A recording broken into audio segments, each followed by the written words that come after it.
Hey, how we doing today, folks? Hooray! You made it back for round 2. I'm so proud of you. Good job, good fortification. I'm really excited, so you may remember me. My name is Nick. I was here last week with all of you, with many of you. I'm really stoked today. We've got Sherrard and Clay Eals, who do the weekly column Seattle Then and Now. They're going to be taking us through a little Pike Place Market then. Is that no longer the case? What? Is that no longer the case? Where are we? Yes, Seattle. Oh, It's that's Tuesday. it. Okay, Yeah, that we one. got to do that one. Yeah, we're doing it. Well, we're going to roll the dice and see how it goes for you guys. And then after, we'll probably take a break or so, or at around the hour, 2 o'clock hour once again. Restrooms, like last week, are just up the hallway in the back. There's actual restrooms, it's not just in the hallway. And then after that, we got Buster Simpson, who has made an indelible mark on the streetscape of Belltown and in the market. I'm really excited to have Buster here with us as well. So without further donuts, Gene, would you like the microphone? Sure. I don't even know if this one works, to be honest with you. I don't think so. Okay, so we'll trade it out. It's a good problem. It's a really It good is a problem. nice problem, yeah. Well, Clay and I will go back and forth. We took over Paul Dorgat's column in 2019. Yeah, four years ago. Boy, Yeah. it feels like a lot longer, but But that's that- COVID for you. But 4 years, that's nothing. Paul did it for 37 years. Can you think of anything in your life that you've done for 37 years, week after week after week? 1,800 columns, every single week. Yeah, Clay was estimating if I did that to. I'd have to live to 105 to do that. Yeah. Anyway, so this is a variation on a Pike Place Market show that we've sort of done before. I think the last time we did it, Nick reminded me, was we did a Zoom version of this in 2020, which was miserable. And but we had done a previous show in I think 2019. So well, let's jump forward. We're just going to start off, and I've always thought that this should be the first slide of any show about the market, and it takes place about a good 16 years before the market was founded. But let's take a look. Oops. Do I have to paint it the other way? Maybe I point it the other way. No, that's it. That's it. I got it. No, it's humming at me. Let's see. There. Oops. Got backwards. You'll have to talk faster. We just gave away the punchline. Okay. Well, this is, anyone know who this is? Not the guy up on the right, but it's Angeline Arkikisoglou. And she was probably the most popular photographic subject towards the end of her life in Seattle. People would come from all over just to take her photograph. There were studio portraits of her, and interestingly, so this was 1890, which again is 17 years before the market was erected. And she's sitting right about just up the street around the corner from us right now. Behind her is First Avenue, and we threw the inset of the one studio portrait of her father into this photo for a couple of reasons, but one of them is when Clay and I went down to repeat this photo for our book Seattle Then and Now. Now and Then. What is it, Clay? Now and Then? It's Seattle Now and Then, the historic 100. Oh yeah. So when we went down to repeat this photo, we sort of enlisted the help of a couple of descendants of. Go baby. There it is. A couple of descendants of Kikisoglou and Chief Seattle. We didn't go to Hollywood. We didn't, and they are. They would be perfect casting, wouldn't they? They would be, really. So on the left is Mary Lou Slaughter and her cousin, Ken Workman. They're both Duwamish, elders. And Mary Lou, actually, the designs of her basketry are featured in the floor of the Blanche Longhouse. So they agreed to come down. Mary Lou's a direct descendant of Kiki Soglu and Chief Seattle. And Ken is a 4-time grandson of Seattle through his second wife. So they joined us down here. And while I took this photo, this took about 10 minutes. They were wearing Mary Lou's cedar vests that she makes by hand and is renowned for this work. So here we were in Post Alley, right where their ancestors sat, and Clay was over my shoulder taking a photo. Now he's going to tell you a little pre-Halloween ghost story. Well, these guys, you can see this is right going down the hill, and there were a few people around, but not very many. And as Ken and Mary Lou were posing for us, sometimes in a hat, sometimes not, Ken kept kind of jerking, and he would look around. He felt that there was somebody tapping him on the elbow, and inside his thoughts, he was saying, "Gene, take the picture, because there's people bustling, behind us, and they want us to move." Well, there was nobody behind him bumping his shoulder or his elbow. And later, he thought it was the, he thought it was a wake-up call. Actually, he told us not too long from there, we went down to Ivers to have lunch afterward. He said it was the nudge of history that his ancestors were talking to him right at that point. Yeah, it was a very interesting moment. Ken still loves to tell that story, and we've all three of us have told it together on numerous occasions. Well, let's continue now, and we're going to take a look still before the market, but interestingly, it was thought that the cabin that Queen or Princess Angeline or Kiki Soglu, she was nicknamed by Doc Maynard's wife, Catherine, and who was a close friend. And the merchants of the city had a sort of a standing account with the merchants. They knew that she was a real attraction downtown, and so this cabin was built for her in 1890, and it was the second cabin down in this location. And we always thought it was close down to the waterfront, but as it turns out, by triangulating some of those roof lines and using old maps and old photos, our photo historian Ron Edge, who's worked with the column for many years, really discovered just exactly where this cabin was. And he went down and sat on that location, which is not far from us right now.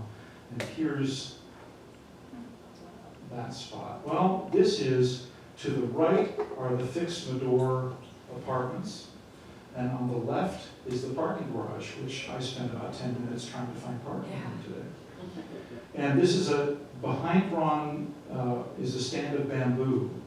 And if you look down from the market, you can actually see this narrow little corridor. The best place to go, and you can do it after today's talk, is to go to Lowell's. You go up to the second floor and peek out the window, and you get to see that bamboo stand right down there. And you can't see it otherwise. It's fenced off. It's private property. I always thought that we should, since this column came out about 4 or 5 years ago, Paul was still working on the column. Since this came out, I always thought that it's significant enough a location that there should be some kind of plaque down there. It's right below the market off Western, so you can see this spot, and it's pretty definitive. Ron can go through the triangulations, and he proved it to us without a shadow of a doubt. So Princess Angeline sitting with her dog on her porch. This was taken by Frank LaRoche, the photographer of the late 19th century. searching. There. Let's go forward a little, if we can. Let's see, there we go. There we go. Well, let's jump up to one of the classic portraits of the market. This is 1907. And of course, we don't have the corner building yet. That's still a few years away from being erected. And this was, around 1907, you know, there were tensions in having to do with middlemen. Middlemen were nefarious, and the families of the city, who were reaching almost, headed up towards 200,000, the families of the city really wanted direct access to farmers. Farmers felt that they were being cheated by middlemen, and so this became a market that was designed to meet the producers, which is still the motto up in the market. And I'm just thinking, there's a wonderful quote from one of the legendary market preservers, Fred Bassetti, who said that back in the 60s, and he just said that the market was an honest place in a phone time. And I think that's still true today. I think that's really something that we can say about the market. It's a beating heart, and at this point, it's the principles of the market have kept it pretty secure and ongoing and an extraordinary place. I think it's the only, one of the few original public markets in the country. I just think that it's unique in that way. And Gene, you really hit on a good point in passing. Seattle was growing like gangbusters at that point. In fact, 1907 was the time when Seattle annexed a number of areas of Seattle, West Seattle, Ballard. It was just booming. And just before the Seattle First World's Fair, also I think I read that there were, on that first day, 10,000 people came down to scour the market and look for deals. And it became instantly popular and has remained. Just go outside. It's been that way pretty much ever since. Well, Nick, where's Nick? Right here. I had a question about the Goodwin brothers. Okay. And I know that you, so here's the irony of all this, is we have lots of photos, but between Kate and Nick, we've got the real market historians. Nick actually was a market tour guide, and wrote the History Link essay about the market that is beautifully narrated, by the way, Nick. Well, thank you. Thank you. And so I just wanted to ask you, I never knew that the Goodwins had made their fortune in the gold rush. It's just incredible, right? Like those moments when Seattle and the market so perfectly mirror each other. But yeah, he was one of the few people who made a good load of money. I would think it was like $50,000 at the time. And then of course, you know, immediately came to town and bought the Leland, and then saw this opportunity and starts building out the market building. So it's amazing to me to just be able to directly tie the market into the gold rush as well. Yeah, it's incredible. If you guys know any history of the gold rush, thousands and thousands of people went up, and 100,000, 200,000, some untold number of people went through Seattle up to the Yukon and Alaska. And I think they estimate maybe 500 came back with any actual wealth, and maybe there were a couple thousand who broke even, but the rest of them lost their shirts. So it was a tulip time, you know. This was so it's interesting that the fellows who managed the market and had their own real estate company. Yeah. You hear the train? I do. Yeah. And We're that's gonna get what to that. took We're down. going to get to the train because that comes next, Kate. These historians are just jumping right through here. Okay, so This is all to make you all the more appreciative that the market is still here, and we're going to get to that. well, now we're looking. We have this kind of lovely view looking down the market. You can see that we continue to meet the producers, and off to the right is the glorious corner market building. What's that? 1911 when the corner market was built, and you know, so the market is thriving, and it's always seemed to me. I was an actor and continue to produce theater, work in various productions and teach theater. And to me, the market always seems like theatrical. It seems like a production. You know, I love the weaving of people as they cross paths and listen to music And the colors? yeah, the colors are certainly theatrical. That's true. Here we go. Hit it.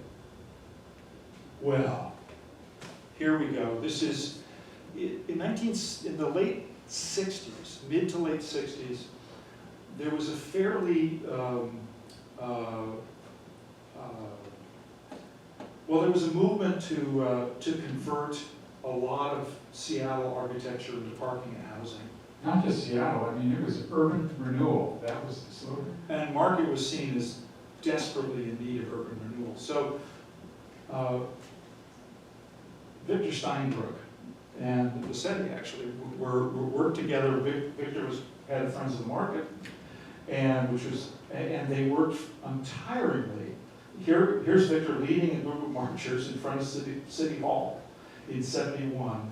Just a few months, I think 7 months before they voted. And it was brought to the citizens of Seattle, who pretty overwhelmingly voted to preserve the market in November. So Victor led this charge, which is why there's a park named for him at the north end here. But I love some of the signs, and here's a newspaper article from the time, but amongst these signs, I noted some of these down. So, let's see. Don't subsidize luxury apartments. Removal is not renewal. Pike Place Market is Seattle's history. So it was a fairly significant moment, and the market suddenly was preserved for all time, and we just marked that 50th anniversary. I mean, this is pretty remarkable, and we take joy in this place. And today, you know, it's pretty commonplace to save buildings, to landmark them. It was not then. There was not a landmark ordinance then. There was, I mean, this is the beginnings of it here in Seattle. Yeah, exactly. And Clay's going to actually talk about that in about a minute. Oh, really? Well, we're going to go fast now. So this is the inspiration that led to Friends of the Market and the preservationist movement. Who knows where this is that Victor led? The Flatiron Building? No. It's not. Can anyone name that structure? What's the intersection there? So Sinking Ship Garage. You got it. So this is the Seattle Hotel in 1908. This is during the visit of the Great White Fleet, Roosevelt's 4-day party in Seattle. That explains the bunting. But here's what they replaced just before the World's Fair. Here's what they replaced that glorious Seattle Hotel with. Maybe we'll see it. Here. Come on, go. I'm tempted to just go over and click the Well, button. I can just sit there and I can. Yeah, that'd be great. You can be back up. Well, anyway, so if you've seen this, let's see. There we go. So you can see, while we got a Smith Tower a few years later, that little stubby parking garage, which is known to locals as the Sinking Ship Garage, is a sad replacement for the Seattle Hotel, which itself replaced a great hotel called the Occidental, which is on the same spot, following the fire. So let's go forward now, but this was what influenced and inspired this movement, was the loss. And I want to point out now, the pointer still works, okay. I want to point out now the front of the Sinking Ship Garage. And didn't they actually pay a homage to that hotel with some of the... Yes, if you look here, I want you to look at these little bascule, what do you call it, basket-shaped. It has kind of the same shape as the windows behind. How sensitive was that? Oh, it worked for me, I'll stay here in case it. Okay, yeah, that would be great. So here we are looking again. This is pretty early. This is the year before the corner building was built. But you gotta say, the point of showing the demise of the hotel and the parking garage is that got a lot of people really mad. Yeah, oh, yeah. And that They were contributed furious, to and they saving the thought, market. if we have to sacrifice beauty for function that looks like that, maybe we should plump down the side of beauty. And so the market that was one of the inspirations for saving the market. We're going to jump now. This is prior to the corner building, and then a year later the corner building was built. We're going to jump now to this is just the year before they reconstructed it. And you can see the Barber College is sitting on the corner as kind of its own little landmark. And I remember as a kid eating dinner in a little Mexican restaurant that was there. And I was there with an actor friend who was in his 20s. I was 13. In his 20s, he was already an alcoholic. And he, not that all actors are alcoholics, but, and I just remember going in and spending a couple bucks on a burrito, and he had no money. And so he just took the bowl of hot sauce and ate the hot sauce straight out of the bowl. It was like soup. Well, this is a little bit later. There's the corner building just after it was restored. Look at how gorgeous that is. The flower shop. And here we are just a couple of years ago.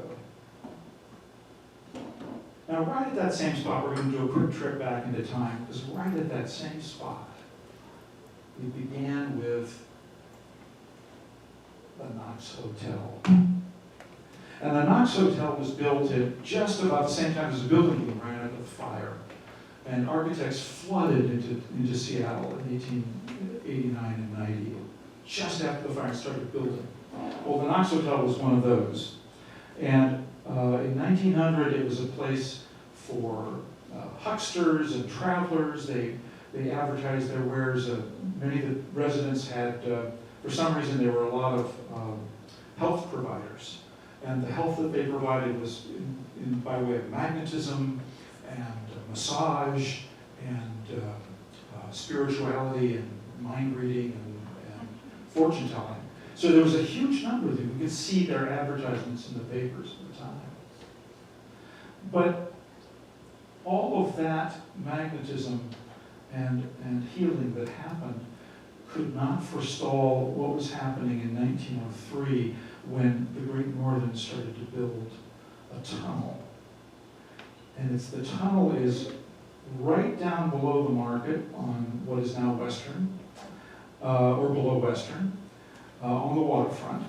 And you can actually see, this is when they're clearing the land for the tunnel. They're actually using the Seattle's opted for water hoses to clear that land. And you can see in our next slide, okay, sorry. Oh, there it goes. You can see this is 1904 when they built the tunnel. Well, when the tunnel was being shoved through, did you hear that rumble under us? Well, that's the train going through this tunnel. And it was so, you can see up here, there's still in 1904, here's the Knox. This is mid-1904. And by the end of the year, in November, it got so, the rumbling and shaking got so bad that it actually undermined the foundations of the hotel. So they raised it in 1904. And then, years later, replaced it with the corner building. But for a time, the tunnel took down the hotel. And the tunnel was kind of spectacular because it actually, they spent a year digging it and starting from both sides, and they met in the middle with a matter, inches off. I mean, it was within a couple, 3 inches going into the city. And just a little side note, this is the longest tunnel in the world. So you know why? It goes from Virginia to Washington. Good straight face. It's only a mile long, but it does go under the city. And in places like this, we can hear it, and it was a lot more, the foundations of the Knox were not that well constructed. It was a hurried job right after the fire, and the little adolescent hotel was taken down in 1904. And there it is today, or 2020, And this was right before they covered it over with the new structure, which is what called The new Overlook Walk? the new Overlook Walk. Mhm. Yeah. So I looked down at it just a couple days ago, and you can still see the mouth of the tunnel, but it's pretty much covered over by the waterfront access route, which now connects Belltown directly to the waterfront. Okay, let's go there. Oh, there. Well, where are we here? What's this street? What's this? There you go. This is the viaduct. Yeah. So this is the day before the viaduct opened, April 3rd, 52. And 53, yeah. And and then we went to that same spot in 2018. He waited 6 hours for a red car. It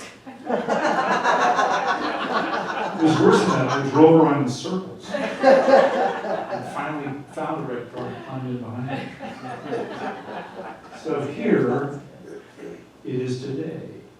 Now look at the Smith. I'm proud of this because I found the Smith Tower over and over again. So there it is.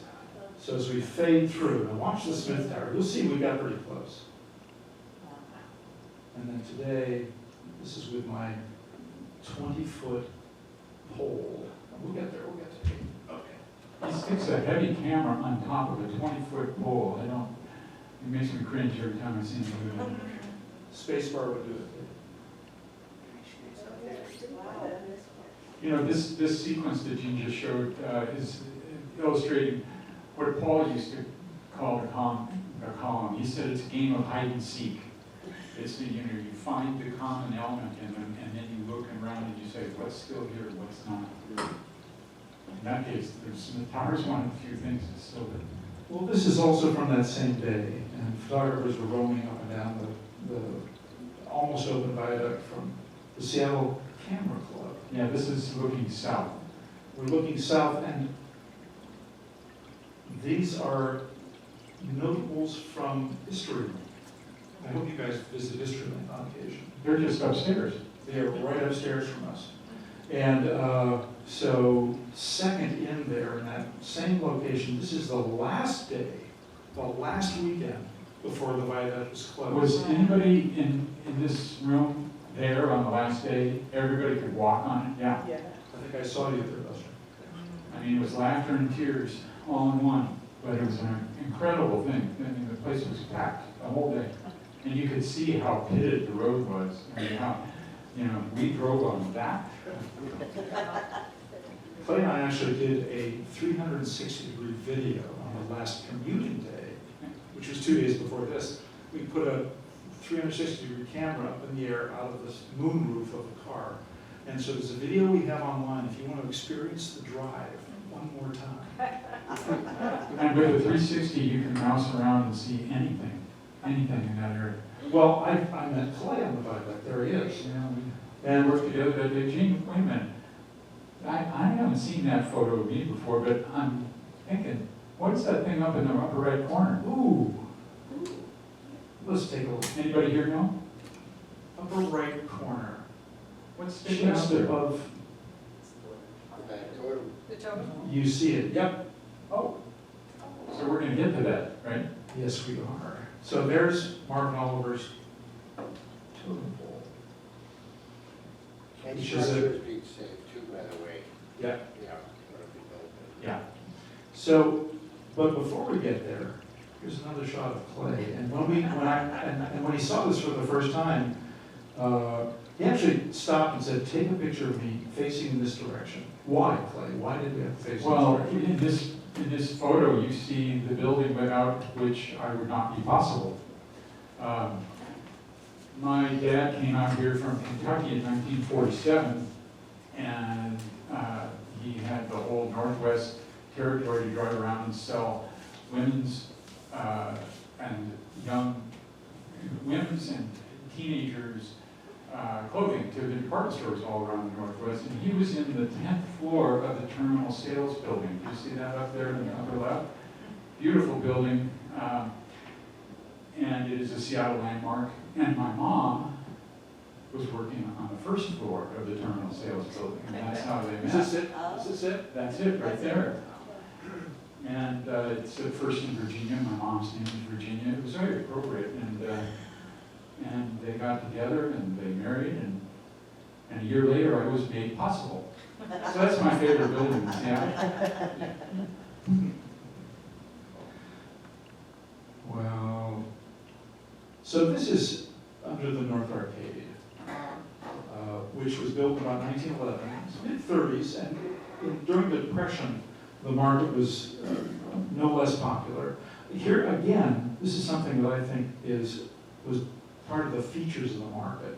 And I love these ornate columns, these wonderful lights that extend, and look at the theater lighting. This is 2 rows of theater lighting. This is like a Broadway show. Comes back to my understanding of this place is kind of a theater. So we go forward, you can see a few years ago, but there it goes. That theater lighting is still there. That's always been part of the market, part of the North Arcade. Well, let's go up top. We're looking down on it now, about 1920. These were the Seattle Times photographers, Webster and Stevens, and they went up and shot this overhead picture of the North Arcade. But here's something interesting, which I think is quite, this is Western down below. There you can see the National Guard Armory, kind of hiding just north today of when it existed of Victor Steinberg Park. But here's a hilarious sort of an artifact of the market. There's a hairpin turn here at the end of the arcade. The arcade was built to right before Virginia Street, and the cars were not sturdy or strong enough so that their owners wanted to take that hill up Virginia. So what they would do is they'd come to get from the waterfront up into the city. They would, and when they were up north, they'd take the western up, do the hairpin turn, and then come speeding down in front of the market, which became a real, a bit of a conflict between those who worked in the market and the autos who would come streaming down the market, and then, just so they didn't have to go up Virginia. And it looks like that's two-way traffic? Yeah. Yes, yeah, so this was before the market became limited in the way the traffic is addressed. So I'm just curious, there's been a fair amount of discussion about closing the market to traffic. We should, in Paul's tradition, we should take a vote. I think we should do a vote. I think I know how you'd be surprised at how a number of the strong supporters of the market feel about this, I'm guessing. But let's, so Kate, don't vote. But I'm just curious, would you like to see a market that's pedestrian only, or would you like to see the current configuration with the slow cars slowly parading through the market? How do they appeal? What do you think about that? How many pedestrian only?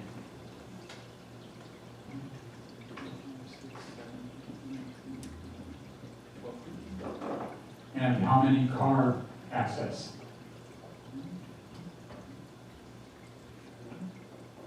13 to 4, Gene. That's interesting. I would have guessed that would be the number, because we love the notion of the pedestrian-only market, at this point.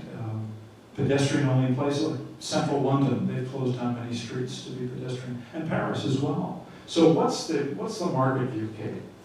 What do you guys think about I this? like to joke, because we've been looking at your historic photographs. Place has always been a mixture of people and vehicles, and horse-drawn vehicles. And at least we don't have to watch for horse manure these days. But it's always been a very chaotic mix, and with 250 small, independent, owner-operated businesses that need delivery and pickup and need access, I cannot comprehend how the market would survive if those businesses didn't have easy access for their materials. It's So- true, because there's really no loading docks. There's no place, what you see is what you get. When people load into the market, they're bringing their goods with trucks and with vehicles and parking there, yeah. Could you do it as a timing thing, like, I you know, think from if you 10 o'clock till 4 o'clock, it's people only? It won't work. I mean, these businesses they don't get to determine until their suppliers when they can be there and when they can't. And and plus you have 500 residents that also live in the market that do come and go and need access periodically to a vehicle. When the Pike Place plan was created after the urban renewal plan was shot down, they studied they tried to figure out what is the character of the market. And there are these physical things like the light fixtures and the table construction, all of that. But one of the character features of the market is this enclave and this spine through it. And some people think the Pike Place Market is only on the west side of Pike Place. Pike Place Market is a 9-acre historic district with hundreds of residents and businesses. And they saw that this spine, this enclave, was a character feature. And part of that character is that this is a working market. It's a working market. And I've learned to love seeing the trucks that are coming and going. It's part of the theater. It's part of the theater. Those big wagons coming in. So that was a surprise to me a few years ago when I heard the first comments. I thought, yeah, pedestrians, that could be a wonderful place. But then it actually became a little more conflicted when I realized, well, if we were all about the tourism, and it was just about people walking freely in the market, and the structures were available, well, that would be fine, but it really is a working market, so the access is an issue for a lot of these producers. Well, let's look at it today. Now we're going to speed up a little bit, so, because we want to get to the tour rules. We're going to really argue. Can I just point out real quick, Gene, you pointed out the National Guard Armory earlier. Yeah. And if you look in the back of this photo, just on the other side of that tree, that tan and gray buildings were Cutter's Crab House is today. So much like the sinking ship garage, was the impetus that saved Pioneer Square, it was the loss of the National Guard Armory and the replacement with that modern architectural marvel that helped save Pike Place.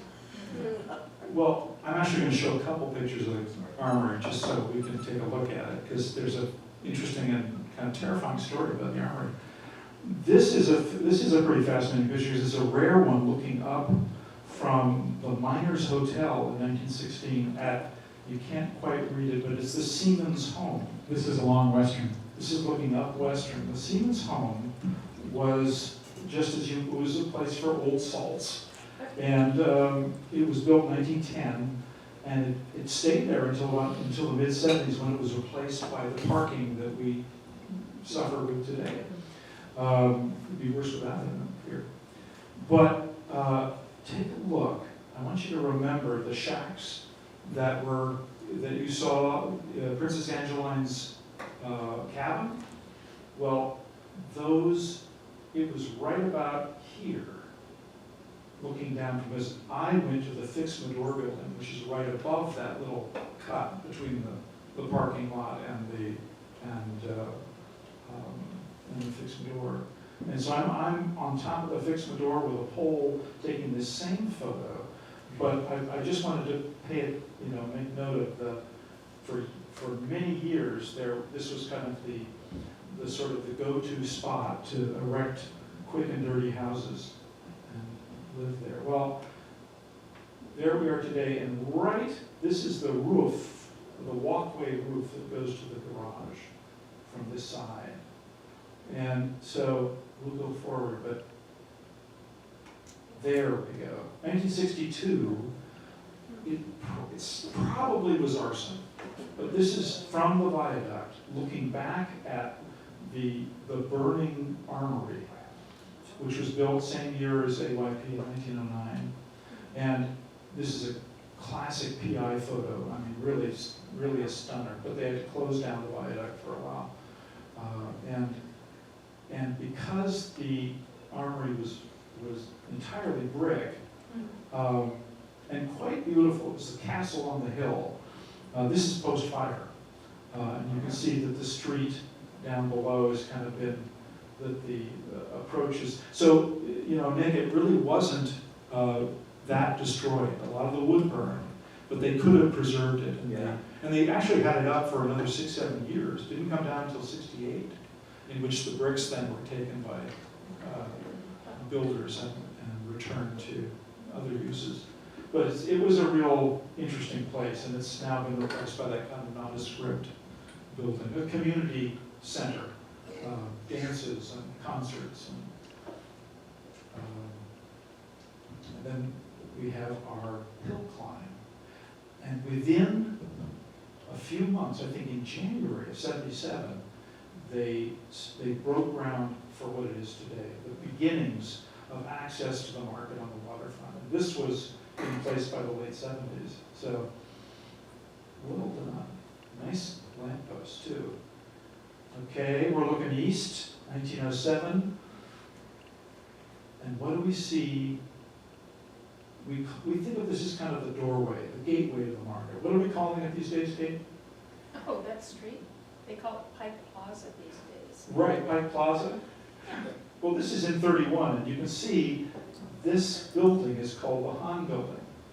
And it's been there for just about 100 years, 3 stories, and there's been a fair amount of dispute over whether it should be torn down and replaced with, what, an 18-story condo?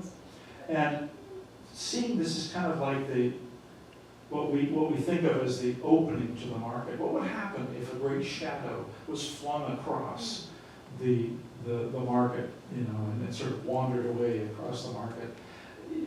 This is directly across the street, and I think it would be, to my mind, it would be an intrusion, and you know, it's like when you're walking in great cities of the world that have height limits, you can understand why you don't want the shadows crossing your points of vista and beauty. But now Clay is gonna do a little talk about the process of landmarking. Why it's so How important. many here are at least remotely familiar with the Seattle landmark process? A few of you. It has been around for exactly 50 years. The ordinance was passed in '73. And just in really oversimplified terms, it's a phenomenally strong ordinance in that anybody in this room, anybody, anywhere can nominate any building as long as it's 25 years or older and nominate it to the Seattle Landmarks Preservation Board to be landmarked. The board has got about a dozen people on it who are appointed by the mayor. They're all volunteers. They have specialties in architecture and real estate and so forth. Some of them are at-large members. But they are the gateway to whether a building is landmarked and basically whether it is saved. Now, oftentimes the landmark is not entirely saved, only the exterior, but not the interior, because there's been too much change to retain its integrity, as they put it. And sometimes it's the building, and sometimes it's the site, and sometimes it's both of them. And this has gone along, there are more than 450 landmarks in the city, which sounds like a lot, but it's only 0.5% of all of the buildings in the city. So it's, in another sense, we haven't saved enough. And a really new wrinkle happened in this 50th anniversary year. And the reason this is up here, how many of you have driven by or walked by this building? This is, I don't know, 20 blocks from the market. This is at 6th and Denny. This used to be a Seattle First National Bank building. It's now a Walgreens, and it was built in 1950. And the Landmarks Board voted to make it a landmark. To be a landmark, there are 6 criteria. You only have to meet one of the 6 criteria, but this one met 4 of the 6 for its architecture, for its architect, for its impact on the neighborhood. And this was really a reflection of post-war, what we call today mid-century modern. You've heard that term? And complete with the drive-through lane and the curvilinear aspect of it. This was seen by Seafirst Bank as very customer-friendly at the time. Cars were on the rise. And so this was landmarked. But there's a last step of the process called controls and incentives. And the controls are where it really gets specific about what things you can't do and what you can't do to a building. And the controls agreement, which is negotiated between Walgreens and the city staff for landmarks, came to the Seattle City Council last December. And at a committee meeting of the council, all 4 members who were present decided they didn't want this to be a landmark anymore. They voted 4-0 to have no controls for the building, which would have been taken the teeth out of the landmark and the site could be developed. Now, whether you agree that this should be a landmark or not, this was basically thumbing the nose at the Landmarks Board. This had really never happened over the last 50 years in any significant way. And this is an example of what some people would call a very kind of activist and erratic city council that we have these days. And this was a shock to the preservation community. And we got a delay of this for the full council to consider it 1 month hence. And in that 1 month, there were a lot of emails that went to city council members and a lot of strategy sessions and a lot of testimony at that January meeting. And there was a complicated compromise that they voted on and approved 9-0 at the full council level, which was to save the building, but not the surrounding site. And the reason the council members originally were so irate about this being a landmark was that it's a 1-floor building in an area that's Amazonian now, and there are so many high-rises around, and they say housing, housing, housing, and we want, this should be open for housing. And despite the fact that, no government can tell a private property owner what to do with the property that the owner owns. And they also made very cutting comments about car culture. We're in a mass transit time, and we don't want to call anything that elevates cars a landmark anymore. But a compromise was struck. And the preservationists said this was a victory. And it is in a sense, but it's kind of precedent setting. It gives a whole new layer of bureaucracy for anybody who wants to get a building landmark to go through and to be aware of what is the city council going to do instead of just respecting what its appointed landmark board does. So we have about 5 minutes. We've got 20 slides. We're going to go through them all in 5 seconds each. Okay, so Here we go. all right. I love this, Montana horse meat, 1942, rationing during the war. This was a couple of owners. One guy was, I think his name is Stan Butcher. Where is this? This is down on the market. You're going to find out in just a second because it's right where, and if you go, there's a weird little staircase in Mr. D's. You go downstairs and there are hooks still hanging from the ceiling where the horse meat would once hung. Okay, here we go. All right, now we're looking up the gum wall. You guys can take a look out when you're there yourselves. Yeah, it's just as disgusting as it was a couple years ago. Okay, now we're going to jump into, here's our beloved Three Girls Bakery. And here we're going to dive right now. Quickly, March 21st, 2020, the order had just come down to shut everything, to close us down. And now we're going to see our genial host. It's Nick, and I still don't know why he had several dozen eggs. I don't remember what you were doing with those eggs. He puts all his eggs in one basket. Anyway, so Nick would man the booth, but this was the day that we were closing down. The statue, the model that perches high above the market had a mask on. This is what the market looked like that day. Everything was closed except for a handful. I mean, this is an April day in the market. So that was something. Well, I bring this up, the Stage One Theater is just up the street from where we, Post Alley from where we were. They were here for a couple, 3 years. I knew many of these people as young actors, and in fact, when Stage One left, another little theater took its place, and I got involved with that. And we put on the worst production of Hamlet about 100 yards from here. A terrible, terrible production. But we all gathered together in the same spot. And here's Burt Walker, Kurt Beatty, that's little Johnny Clark. One of the actors, and I won't say who, there's Bob Wright and Rex McDowell. Rex McDowell's right here, and he lived in his 20s, in the late 60s, he lived where we are right now, illegally. And as a young actor, he'd walk up to space and work in the productions, and he talked about people coming down the market in the late 60s. It was such a scary place at night that he had a big sword. And when people would come down the market and bang on the double front doors, right, that we came in, he would stick his sword out through the double doors and run it up and down. And he said that took care of, the riffraff that was there. So one of the actors, in repeating this photo last summer, 22, came out, and it was, I won't name him, but it's Tom Spiller. He came out and he walked over and he licked 2 of the actors across the face.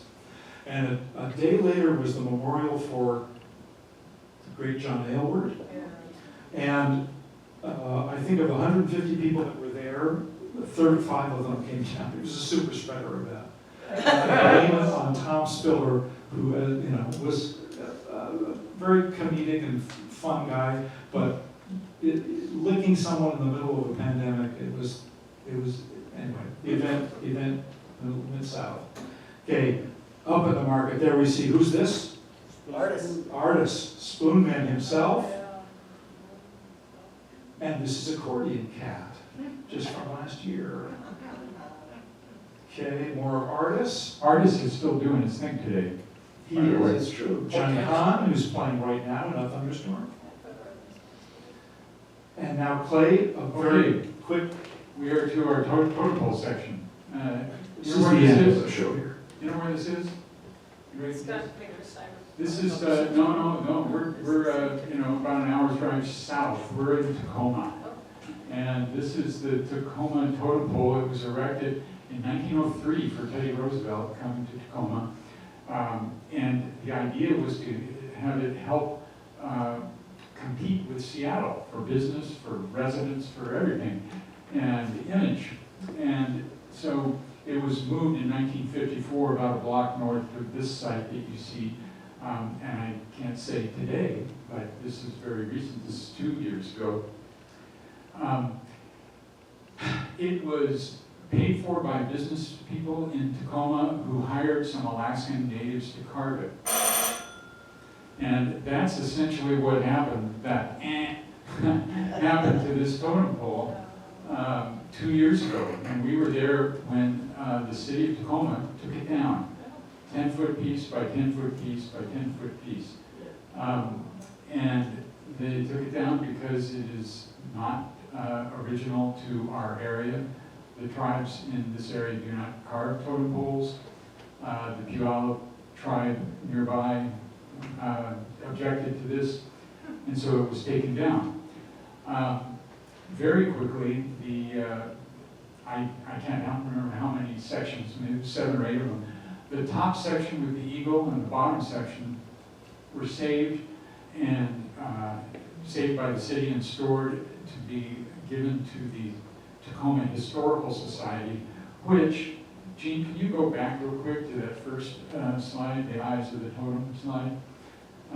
That was a feature film. Tacoma was going to become the Hollywood of the North in 1927, and this was one of the 3 films made by a new studio then. And the totem pole was a feature of this film.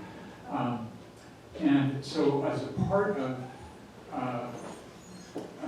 preserving, the Historical Society restored the film, and as a part of telling the story of that film, they wanted to save a couple of pieces of the pole that the city cut down. Well, just recently, the rest of the pieces of the pole went to the Puyallup tribe, who reportedly are are using the wood for canoes or other native art that they are going to create. But the two that the Tacoma Historical Society saved, they've done a reversal now, and they have decided that this was a racist totem pole, and that not only are they not going to affiliate themselves with the restoration of the film, but they have given the two pieces of the pole to the Puyallup tribe. So there will not be the ability to tell in an artifact fashion the story of the pole or the story of the film. And that's it. That's it. And we're moving now to We're- the same I'm just kind gonna of do issue this. here in Seattle. We bring that up because there is some history and that we talked about in the column. This was in '84, and this pole was created by Victor Steinbrook. Who was the mayor in '84? Did you catch that? Anyone? Charlie Royer. Charlie Royer. Yes, Charlie. And he dedicated these two poles, which were designed by largely Marvin Oliver, who is a great quinault artist, and did work in totem poles. And it was decided they were rotting on their bases, so it was decided to take them down very recently. This is Marvin's sister, Marilyn, who kind of oversaw the lowering of the poles. And right now, here they are coming down over onto Western, or below Western. And this is the last image that we have, and it's kind of a sad one because both of these poles have been standing there since '84. And again, they've been caught up in politics and unhappiness and bad feeling. And so this is yet to be determined as to what's going to happen. At this point, there are all sorts of agreements with the Parks Department and the city and the Market Commission and the Friends of the Market, and it's just, we're going around in circles now. Right now, these are sitting out in the rain in Discovery Park. So the hope is that they will be restored because they are designed by a Northwest Salish artist, and in collaboration, the left one in particular, in collaboration with Victor Steinbrook. So there are voices raising now to encourage the restoration. And I think that the only way this is going to happen is if Marilyn is able to exert some influence on Paul and insist that her brother's artwork be put back into place. You know, we could end this with a provocative statement that we all know. The quote we've heard forever is how are we going to learn from history if we don't have it to learn from? You know, this is a raging debate in the history preservation community, and I'm sure all of you read other examples of this across the country too. But these are our most prominent examples here in Seattle and in Tacoma. Well, thank you very much for having us, and I think we ran a few minutes.